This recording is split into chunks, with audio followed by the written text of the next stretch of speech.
العلم هو النور الهادي والمفتاح لكل الخير من يرد الله به خيرا. بسم الله الرحمن الرحيم.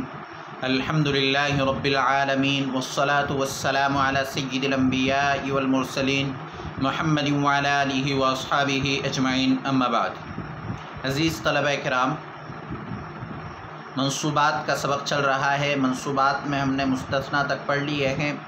اب آگے کانا اور اس کے اخوات کی خبر پڑھیں گے. عبارت دیکھیے. فصل خبر کان و اخواتها والمسند بعد دخولها نحو کان زید قائما وحكمه كحكم خبر المبتدأ إلا أنه يجوز تقديمه على أسمائها مع كونه معرفة بخلاف خبر المبتدأ نحو كان القائم زيد. فصل اسم إن وأخواتها هو المسند إليه بعد دخولها نحو إن زيدا قائم.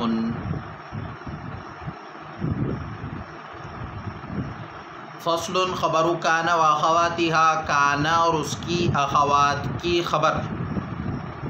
والمسند بعد دخولها، وہ مسند ہوتی ہے کانا اور اس کے اخوات میں سے کسی کے داخل ہونے کے بعد. نحو کان زید قائما وحکمہ کحکم خبر المبتدأ، اور اس کا حکم مبتدا کی خبر کے حکم کی طرح ہے.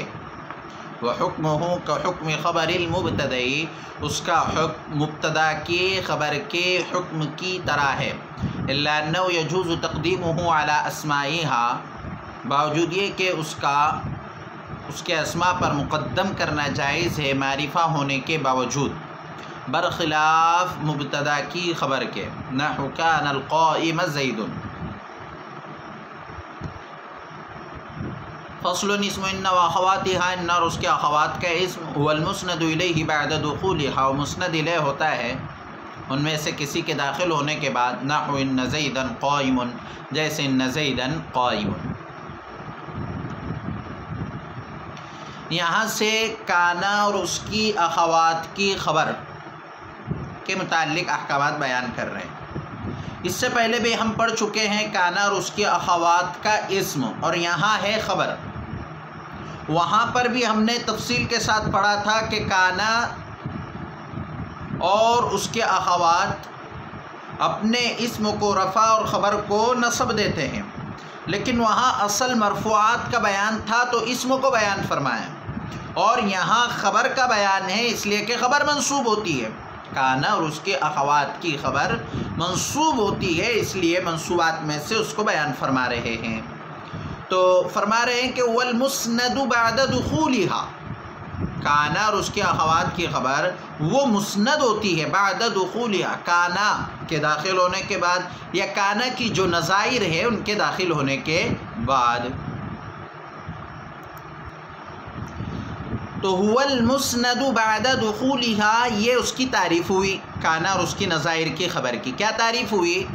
کہ کانا اور اس کی اخوات کا ایک اسم ہوتا ہے اور ایک خبر ہوتی ہے. تو کانا و اخوات کی خبر وہ ہے جو کانا اور اس کے اخوات میں سے کسی کے داخل ہونے کے بعد مسند ہو. جیسے کانا زید قائما، تو کانا زید قائما میں قائما کانا کی خبر ہے. کانا زید قائما میں قائما کانا کی خبر ہے. کیوں کانا کی خبر ہے؟ اس لیے کہ وہ کانا کے داخل ہونے کے بعد مسند ہے. اسی کو ہم نے مرفوعات میں اس طرح پڑھا تھا کہ کانا اور اس کے اخوات یہ مبتدا اور خبر پر داخل ہوتے ہیں. مبتدا کو اپنا اسم بنا کر رفع دیتے ہیں اور خبر کو اپنی خبر بنا کر نصب دیتے ہیں. تو کان زید قائما میں زید قائم یہ مبتدا خبر تھا، کانا اس پر داخل ہوا تو زید اس کا اسم ہوگا اور قائما اس کی خبر ہوگی. اس کی ترکیب بھی اسی طرح کرتے ہیں. کانا فعل ناقص زیدن اس کا اسم اور قائمن اس کی خبر. کانا اپنے اسم و خبر سے مل کر جملہ فعلی یا خبریہ ہوگا. تو هو المسند بعد دخولها، وہ مسند ہے کانا اور اس کے اخوات کے داخل ہونے کے بعد. وہ مسند ہوتا ہے کانا اور اس کے اخوات کے اس کی نظائر کے داخل ہونے کے بعد، جیسے کانا زید قائما. وحکمہ کحکم خبر المبتدئی، اس کا حکم مبتدا کے خبر کے حکم کی طرح ہے. یعنی کانا اور اس کے اخوات کی خبر کا کیا حکم ہے؟ تو فرما رہے ہیں کہ اس کا حکم مبتدا کے خبر کے حکم کی طرح ہے. جو احکام مبتدا کی خبر کے ہوتے ہیں وہ تمام احکام کانا کی خبر کے ہوتے ہیں. یعنی مفرد ہونا، جملہ ہونا، جیسے جملے کی مبتدا کی خبر جملے کی شکل میں آتی ہے تو کانا کی خبر بھی جملے کی شکل میں آ سکتی ہے. معرفہ نکرہ ہونے میں، جیسے مبتدا کی خبر نکرہ ہوتی ہے تو کانا کی خبر بھی نکرہ ہوگی. کبھی مبتدا کی خبر معرفہ ہوتی ہے تو کانا کی خبر بھی معرفہ ہوگی. مبتدا کی خبر کے متعلق ہم نے پڑھا کہ ایک مبتدا کی متعدد خبریں آ سکتی ہے، تو ایک کانا کے اسم کی بھی متعدد خبریں آ سکتی ہیں. تو جو احکام مبتدا کی خبر کے ہیں وہی احکام کانا کے اسم کی خبر کے بھی ہوں گے. البتہ کچھ فرق ہے مبتدا کی خبر اور کانا کی خبر میں، وہ یہاں سے بیان فرما رہے الا انه يجوز تقدیمه على اسمائها مع كونه معرفة سے. وہ فرق کیا ہے کہ مبتدا کی خبر اگر معرفہ ہو، پہلے مبتدا کا قاعدہ ہم سمجھ لیں گے مبتدا کی خبر کا، پھر اس کو یہاں پر دونوں میں فرق بھی ہمارے لیے واضح ہو جائے گا. فرق کیا ہے کہ اگر مبتدا کی خبر معرفہ ہو، مبتدا تو معرفہ ہی ہوگا، تو مبتدا کی خبر معرفہ ہو تو خبر کو مبتدا پر مقدم کرنا جائز نہیں ہے بغیر کسی قرینے کے. ہاں اگر قرینہ پایا جاتا ہو تو درست ہے. مبتدا کی خبر اگر معرفہ ہو تو معرفہ کو مبتدا پر مقدم کرنا جائز نہیں ہے.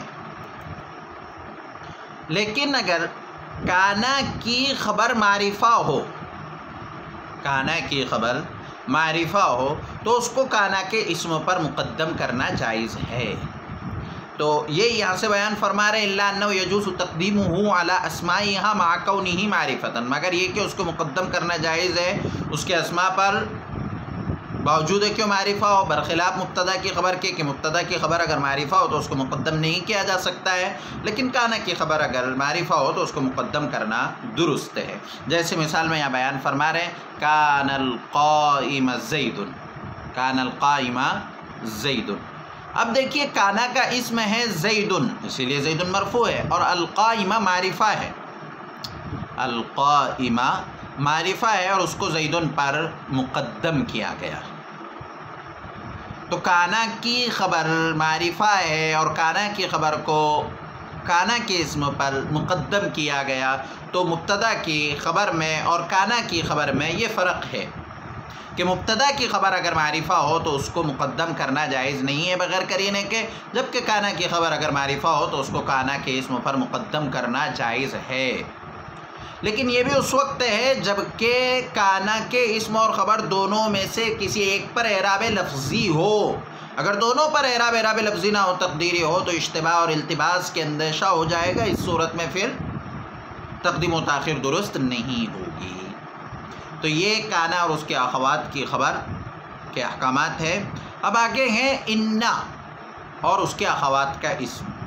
یہ بھی ہم پہلے انا اور اس کی اخوات کی خبر کے متعلق پڑھ چکے ہیں کہ انا اور اس کے اخوات یعنی حروف مشبہ بالفعل، یہ بھی بتایا جا چکا ہے کہ حروف مشبہ بالفعل کسے کہتے ہیں، افعال ناقصہ کسے کہتے ہیں. اب ہے انا اور اس کے اخوات کا اسم. تو انا اور اس کے اخوات کی خبر مرفوع ہوتی ہے، وہ مرفوعات کے سبق میں ہم پڑھ چکے ہیں. اب چونکہ انا اور اس کے اخوات کا اسم منصوب ہوتا ہے، اس لیے اس کو یہاں پر بیان فرما رہے ہیں. تو انا اور اس کے اخوات کا اسم تعریف ہے وہ المسند الیہ بعد دخولها. وہ مسند الیہ ہوتا ہے ان کے داخل ہونے کے بعد. اب ان میں سے کوئی ایک داخل ہوگا. حروف مشبہ بالفعل 6 ان میں سے کوئی ایک داخل ہوگا. جیسے ان زیدن قائم، تو هو المسند الیہ بعد دخولها یہ اس کی تعریف ہے، اور ان زیدن قائم یہ اس کی مثال ہے. اب ان زیدن قائم میں زیدن یہ اس کا اسم ہے اور قائم ان حرف مشبہ بالفعل کی خبر ہے. تعریف کیسے ہو رہی ہے کہ هو المسند الیہ بعد دخولها، وہ مسند الیہ ہوتا ہے ان کے داخل ہونے کے بعد. تو یہاں زیدن ہے مسند الیہ جو ان حرف مشبہ بالفعل کے داخل ہونے کے بعد مسند الیہ ہوا ہے. تو ان اور اس کی نظائر یعنی حروف مشبہ بالفعل کا اسم بھی منصوب ہوتا ہے. حروف مشبہ بالفعل کا اسم منصوب ہوتا ہے اور وہ یہاں زیدن ہے، اور زیدن حرف مشبہ بالفعل کا اسم ہے اور قائم اس کی خبر ہے. ان اپنے اسم و خبر سے مل کر جملہ اسمیہ خبریہ ہوگا. تو یہ ان اور اس کی اخوات کا اسم ہے، منصوب ہوتا ہے. اس کے متعلق مزید تیسری قسم میں تفصیل آئے گی. آج کا ہمارا اتنا ہی سبق ہے. دونوں سبق میں سے یعنی کانا اور اس کے اخوات کی خبر میں سے 2 سوال اور ان اور اس کے اخوات کے اسم میں سے 2 سوال ہوں گے. تو کانا اور اس کے اخوات کی خبر کے متعلق 2 اسم. پہلا تو یہ کہ کانا اور اس کے اخوات کی خبر کی تعریف کیجیے، یہ پہلا سوال ہے. کانا اور اس کی اخوات کی خبر کی تعریف کیجیے.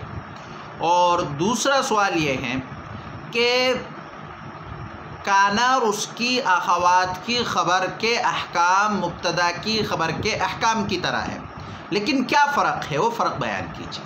یہ دوسرا سوال. اور ان اور اس کے اخوات کے اسموں میں سے 2 سوال ہے. پہلا سوال تو یہی کہ ان اور اس کی اخوات کے اسم کی تعریف کیجیے. ان اور اس کی اخوات کے اسم کی تعریف کیجیے.